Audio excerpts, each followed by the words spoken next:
शिक्षा मंत्री सबिता इंद्रा रेड्डी ने कहा कि मुख्यमंत्री केसीआर ने राज्य में शिक्षा क्षेत्र पर विशेष ध्यान दिया है।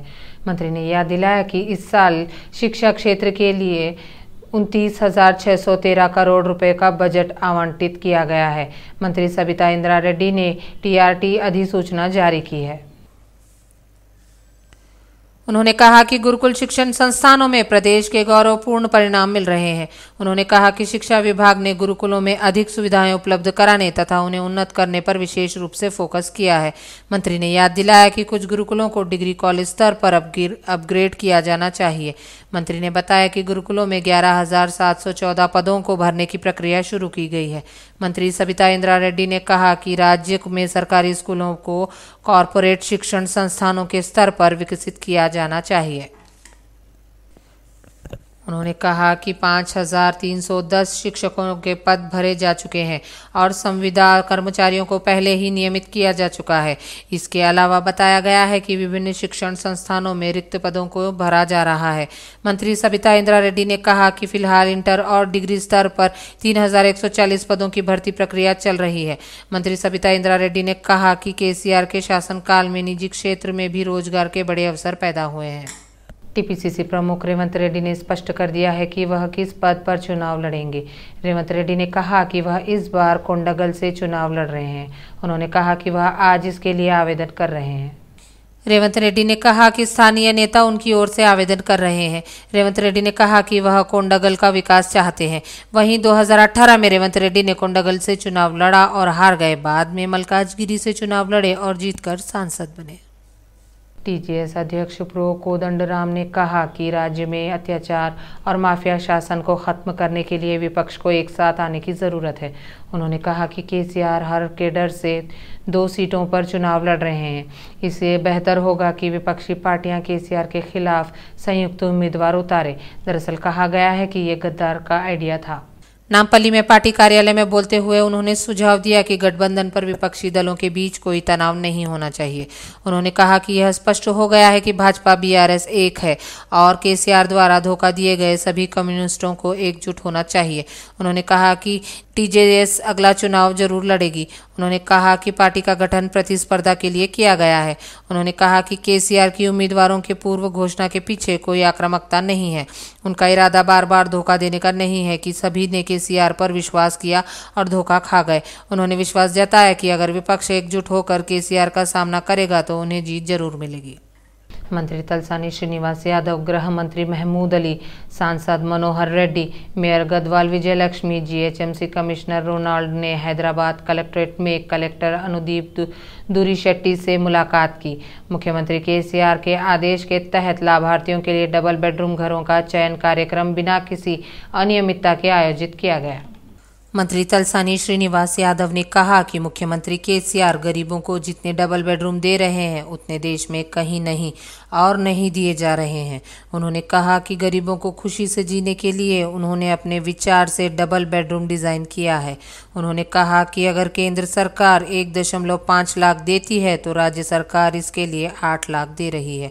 उन्होंने कहा कि पहले 12,000 लोगों को घर दिया जाएगा। उन्होंने कहा कि सरकार लाभुकों को पारदर्शी तरीके से लाभ देगी और किसी को भी दलालों पर भरोसा नहीं करना चाहिए।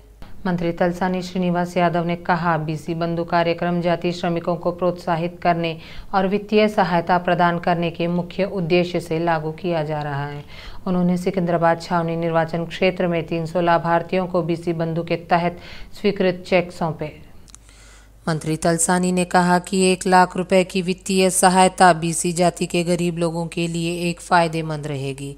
तेलंगाना राज्य सरकार ने खुलासा किया है कि यह कार्यक्रम पूरे राज्य में बीसी के लिए चरणों में लागू किया जाएगा।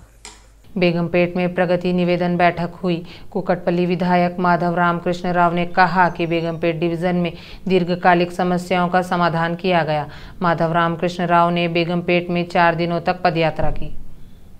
जब बेगमपेट के लोग मानसून के दौरान बाढ़ के कारण समस्याओं का सामना कर रहे थे तो उनकी समस्याएं जानने के लिए नहीं आया और यह शर्म की बात है कि अब स्थानीय सांसद रेवंत रेड्डी और भाजपा नेता वोटों के लिए चाले चल रहे हैं। उन्होंने अपील की कि लोग उनके द्वारा किए जा रहे विकास को देखें और उन्हें एक और मौका देने का आशीर्वाद दें। एलबी नगर महीनुल्ला चौराहे पर एलबी नगर विधानसभा के क्षेत्र गांजा मुक्त और बेल्ट शॉप मुक्त नाम पर विरोध प्रदर्शन शुरू किया गया। भाजपा रंगारेड्डी जिला शहरी अध्यक्ष सामा रंगारेड्डी दीक्षा ने मुख्य अतिथि के रूप में इटेला राजेंद्र ने भाग लिया। इटेला राजेंद्र ने राज्य के मुख्यमंत्री केसीआर पर तेलंगाना में ड्रग्स और marijuana बढ़ाने का आरोप लगाया। एलबी नगर पुलिस द्वारा आदिवासी महिला के साथ मारपीट की घटना को भूलने से पहले इटाला ने कहा, यह दुखद है कि नंदनवनम में एक दलित नाबालिग लड़की की सामूहिक हत्या हुई। उन्होंने कहा कि यह दुखद है कि महानगरीय शहर कहे जाने वाले हैदराबाद में ऐसी घटनाएं हो रही हैं। इटाला ने आरोप लगाया कि 6 महीने की अवधि के दौरान कई हत्याएं और मानवीय उल्लंघन हुए हैं। उन्होंने कहा कि पीड़िता न्याय पाने के लिए थाने जाते हैं तो लोग परेशान होते हैं। उन्होंने कहा कि इसकी वजह आदिवासी महिला पर एलबी नगर पुलिस द्वारा किया गया हमला है। बीजेपी प्रदेश अध्यक्ष किशन रेड्डी ने आरोप लगाया कि कांग्रेस और बीआरएस दोनों ही भ्रष्ट और पारिवारिक राजनीतिक पार्टियां हैं। रंगारेड्डी जिला चवेला निर्वाचन क्षेत्र बंडी संजय कोंडा विश्वेश्वर रेड्डी कर्नाटक के विधायक चंद्रप्पा के साथ किशन रेड्डी ने मतदान केंद्र मेले में भाग लिया। किशन रेड्डी ने कहा कि भ्रष्ट केसीआर परिवार को बाहर करने का अवसर है। उन्होंने कहा कि 10 लाख करोड़ का भ्रष्टाचार करने वाली कांग्रेस पार्टी नरेंद्र मोदी की आलोचना कर रही है। चंद्रयान 3 के इतिहास रचने और दक्षिणी ध्रुव पर उतरने के अवसर पर जहां अब तक कोई देश नहीं उतरा है, राजेंद्र नगर विधानसभा क्षेत्र के शमशाबाद स्थित अंबेडकर प्रतिमा पर भव्य विजय समारोह मनाया गया। कार्यक्रम के मुख्य अतिथि भाजपा के राष्ट्रीय महासचिव बंडी संजय थे। भाजपा प्रदेश कार्यकारिणी समिति के सदस्य बुक्का वेणुगोपाल ने बंडी संजय का जोरदार स्वागत किया। वेणुगोपाल ने उन्हें मिठाई खिलाई। इस मौके पर बड़े पैमाने पर पटाखे छोड़े गए और भारत नरेंद्र मोदी के नारों के साथ जश्न मनाया गया। इन बैठकों में भाजपा राज्य कार्यकारी समिति के सदस्य डॉक्टर प्रेमराज यादव, रंगारेड्डी जिला अध्यक्ष बोक्का नरसिम्हा रेड्डी, श्रीधर कौमुरैया और अन्य ने भाग लिया।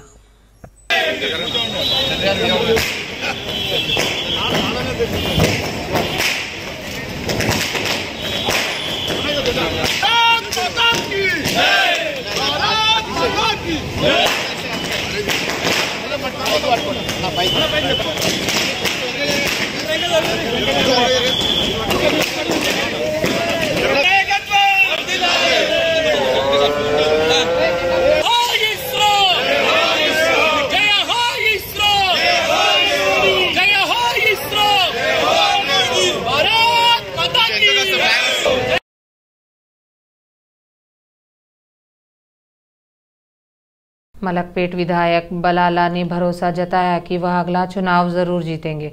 उन्होंने कहा कि उनका कोई मुकाबला नहीं है। उन्होंने कहा कि पिछले 15 वर्षों से उन्होंने जो विकास किया है वही आगामी चुनाव जीतने का उनका मंत्र है। उन्होंने कहा कि मलकपेट में हिंदू और मुस्लिम बराबर हैं और उनकी जीत का कारण यह है कि जो भी किसी भी धर्म से आएगा वह काम करेगा। उन्होंने कहा है कि उन्हें लगता है कि लोग भगवान हैं। हमारे प्रतिनिधि श्रीनिवास ने उन विधायक बलाला के साथ बात की जो कहते हैं कि जब भी चुनाव होंगे तो जीत उन्हीं की होगी। देखिए ये रिपोर्ट। मैं कैसा फील हो रहा है इम्पॉर्टेंट नहीं है, मेरी कॉन्स्टिट्यूंसी के लोग कैसा फील कर रहे हैं मेरे 3 टर्म के काम में, वो इम्पॉर्टेंट है। We have tried our best for the people of Malakpet of my constituency for the development. उनको डेवलपमेंट लाना, पब्लिक के गवर्नमेंट के जो भी स्कीम्स है वो इम्प्लीमेंट होना, उसके लिए डेवलपमेंट के लिए बेसिक कम्युनिटीज़ के लिए जितना काम कर सकते काम कर रहे हैं। Public can say how they are feeling. They have seen many MLAs before also, now the generation has change. अभी तो हम काम कर रहे हैं पब्लिक के लिए। पिछले 3 बार टिकट आपकी चाहा, ये चौथी बार भी आपकी चाह रहा है। That is party to decide, that is party to decide. और आपका है तो आपका स्ट्रैटेजी क्या है 4th टाइम? देखिए, मलकपेट कॉन्स्टिट्यूंसी को मैं नॉट एज अ पॉलिटिशियन या एक MLA के हिसाब से नहीं, I always assume that the entire constituency is my family. हर एक के लिए जो भी काम रहेगा, नोबडी कैन 100%, लेकिन we have tried our best. Whatever budget we are getting constituency development fund 100% we have spend. और डेवलपमेंट्स लेकर आ रहे हैं। लास्ट इलेक्शन के अंदर हमने जो जो भी वादे किए थे, जो जो भी प्रॉमिसेस किए थे, we are fulfilling it. Actual old city में बोले तो सिर्फ माइनॉरिटीज रहता है, मगर आपके कॉन्स्टिट्यूंसी में हिंदू मुस्लिम इक्वल है, तो वहाँ पे आप 3 बार जीते ना, वो आपको थोड़ा दिक्कत नहीं हो रहा है? देखिए, मैं आपको फर्स्ट यही बोल दिया कि entire constituency is my family, all are my family. अभी और डेवलप करने का और क्या है? इस बार इलेक्शन में आप क्या बोल के जाते हैं? देखिए, सबसे अहम चीज़ ये है कि हमारी कॉन्स्टिट्यूंसी के अंदर हम सबसे बड़ी कोशिश ये करें कि ब्रदरहुड डेवलप होना। I have succeeded. अब लोग कोशिश कर रहे हैं कि ब्रदरहुड तोड़ने की, लेकिन आई एश्योर यू कि उन लोग कामयाब नहीं होंगे ब्रदरहुड तोड़ने के लिए। ब्रदरहुड और बढ़ेगा, भाईचारा और बढ़ेगा। All communities together for the development of the constituency and the development of their respective communities and societies, हम मिल के काम कर रहे हैं और करेंगे। सबसे अहम इम्पॉर्टेंट चीज़ ये है कि वहाँ पर अभी IT पार्क जो आने का है, IT हब जो बना रहे हैं, वो बनना तो कम से कम पूरे हमारे पास मलकपेट के तो नहीं, लेकिन मैक्सिमम ये ट्राई करेंगे कि मलकपेट के लोगों को उसके अंदर जॉब्स ओरिएंटेड प्रोग्राम्स हो, नए स्टार्टअप्स आएँ, मल्टीनेशनल कंपनीज आए, तो ताकि यहाँ के लोगों को यहाँ पर जॉब मिल सके। तो कम से कम 7-8 हज़ार 10 हज़ार तक जॉब यहाँ पर क्रिएट होना, ये मेन इंटरेस्ट है। सीपीआई के राज्य सचिव कनुमनेनी सांबु सदाशिवराव ने न्यूनतम राजनीतिक मूल्यों का पालन नहीं करने के लिए तेलंगाना के सीएम केसीआर पर हमला बोला है। उन्होंने तल्ख टिप्पणी करते हुए कहा कि आपका काम सिर्फ यह है कि सत्ता में कैसे वापस आएं। उन्होंने चेतावनी दी कि बीआरएस की गलतियों को निशाना न बनाकर वे भी जीत सकते हैं। हम विपक्षी इंडिया गठबंधन में शामिल हो गए और एक पत्रिका में लिखा कि हमने मित्र धर्म का पालन नहीं किया, तो फिर हमें यह क्यों कहना चाहिए कि हम एक सीट देंगे जब तक कि हमें गठबंधन न करने की घोषणा न करनी पड़े। बीआरएस के नेता जो कह रहे हैं कि वे गठबंधन से हट गए हैं क्योंकि वे इंडिया गठबंधन में शामिल हो गए हैं, उन्होंने एक सीट देने के लिए परामर्श क्यों किया? उन्होंने उसे पदच्युत कर दिया। उन्होंने सवाल किया कि केसीआर ने 2004 में कांग्रेस और 2009 में टीडीपी के साथ गठबंधन क्यों किया? यदि वे ताकतवर होते तो उन्होंने उनके साथ गठबंधन कर लिया होता और अब उन्हें शिकायत है कि उनकी आलोचना करना हास्यास्पद है। कनुमनेनी ने कहा कि राज्य की 30 सीटों पर सीपीआई के पास 10,000 से ज्यादा का वोट बैंक है। उन्होंने ऐलान किया कि वे 11 सितंबर से बस यात्रा करेंगे। उन्होंने हैदराबाद में एक बड़ी रैली की और कहा कि 17 सितंबर को एक बड़ी जनसभा होगी। फिल्म अभिनेत्री और वरिष्ठ बीजेपी नेता विजय शांति आगामी विधानसभा चुनाव में सीएम केसीआर के खिलाफ प्रचार कर रही हैं। केसीआर गजवेल और कामारेड्डी 2 जगहों पर मैदान में उतर रहे हैं। ऐसी खबरें हैं कि बीजेपी नेतृत्व कामारेड्डी में केसीआर पर विजय शांति की उम्मीद कर रहा है। इसका जवाब खुद विजय शांति ने दिया। हमारी पार्टी कामारेड्डी विधानसभा चुनाव में मेरे लड़ने का फैसला करेगी। यह उन सवालों का मेरा जवाब है जो पत्रकार मित्र 2 दिनों से मीडिया में समाचार प्रसारण के बारे में पूछ रहे हैं। हमारी नीति है कि भाजपा का कोई भी कार्यकर्ता पार्टी के निर्देशों का पालन करे। किसी भी स्थिति में कामारेड्डी और गजवेल के 2 निर्वाचन क्षेत्र में भाजपा की जीत तेलंगाना के भविष्य के लिए जरूरी है। विजय शांति ने ट्वीट किया कि लोगों को सूचित करना सभी तेलंगाना कार्यकर्ताओं की जिम्मेदारी है। मेडचल जिले के जवाहर नगर नगर निगम अंतर्गत रैंकी डंपिंग यार्ड के सामने मजदूरों ने विरोध प्रदर्शन किया। डंपिंग यार्ड के कर्मचारियों ने वेतन न मिलने पर धरना दिया। मजदूरों ने किश्तों में वेतन भुगतान पर जताया गुस्सा। डंपिंग यार्ड के सामने तनाव था क्योंकि वे समय पर मजदूरी भुगतान की मांग कर रहे थे। इस विरोध प्रदर्शन में करीब 400 कर्मचारी शामिल हुए। उन्होंने चेतावनी दी कि यदि समय रहते समस्या का समाधान किया गया तो चिंता बढ़ेगी। क्या है वो तो हमारा सैलरी कम है सर, आने का 1 सर सैलरी। अब हमारे HR साहब को पूछे परसों, HR साहब को पूछे तो पवन सर को भी गुस्सा ऐसा बात करेंगे आप लोग बोलते। तो क्या है बोले तो हमारी सैलरी जो सैलरी है हेल्परों की, कल 9 किलोमीटर गाड़ी ढकल ले गया साहब, पेट्रोल को पैसे नहीं है बोल के। कल 9 किलोमीटर आने से मैं लेट हो गया तो फिर घर को रिटर्न चले गया साहब। कहीं वो तो फिर OT बोल के वो कट हो जाते सब हमारे पैसे। और क्या हमारे को अपना कॉन्ट्रैक्ट रहे जब अभी तक 8 मास गिरते थे हमारे को, 2 बार सैलरी गिरता हमारे। रामदुर्गा साहब बोले परसों सैलरी गिरता तुम्हारे 15 तारीख बोल के, अभी तक 15 गया, 20 गया, 24 गया सब। भूपर रेड्डी साहब रहे तो कभी दिन हमारे कैसा टेंशन है वो सब। आज ही रात को कहीं भी तो भूपाल रेड्डी साहब ఇప్పుడు వేస్తున్న తమ్మి बोलते हमारा ना भी किधर है कि हमको इमीडिएटली पैसा डालता हमारा कुछ हो गया तो तनखा नहीं आना बोल तो ले बेटा बोल के पैसा डालता अभी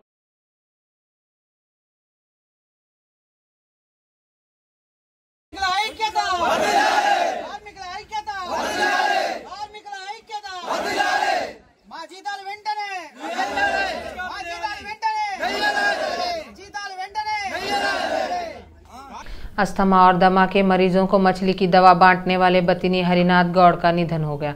बतिनी भाइयों में से एक 84 वर्ष हरिनाथ गौड़ कुछ समय पहले बीमारी से पीड़ित है। हालत बिगड़ने पर उन्हें अंतिम सांस ली। जब आप बतिनी हरिनाथ गौड़ के बारे में सोचते हैं तो सबसे पहली चीज जो दिमाग में आती है वह है मछली प्रसादम। ज्ञात हो कि हर साल मृगशिरा करते के दिन बतिनी के परिवार के सदस्य हैदराबाद के नामपल्ली प्रदर्शनी मैदान में मछली की दवा वितरित करते हैं। इस मछली के प्रसाद के लिए 2 दिन पहले ही बड़ी संख्या में अस्थमा पीड़ित शहर में आते हैं, न केवल तेलंगाना के कोने कोने से बल्कि देश के विभिन्न राज्यों से भी। हैदराबाद में आग लग गई मियाँपुर पुलिस स्टेशन के अंतर्गत मदीनागुड़ा में संदर्शनी एलीट रेस्टोरेंट के महाप्रबंधक देवेंद्र गायन को कुछ अज्ञात व्यक्तियों ने देशी बंदूक से गोली मार दी और भाग निकले। कुल 6 राउंड फायरिंग के बाद देवेंद्र बुरी तरह से लहूलुहान होकर वहीं गिर पड़ा। अस्पताल ले जाते समय उसकी मौत हो गई। देवेंद्र गायन की पहचान कलकत्ता के मूल निवासी के रूप में की गई थी। पुलिस ने हत्या के कारणों का पता लगाने के लिए जांच शुरू कर दी है। वे इस बुनियादी धारणा पर पहुंच गए हैं कि पुराने गुटों के कारण ही देवेंद्र की हत्या हुई होगी। माधापुर जोन के डीसीपी संदीप राव ने कहा कि आरोपियों को जल्द ही गिरफ्तार कर लिया जाएगा।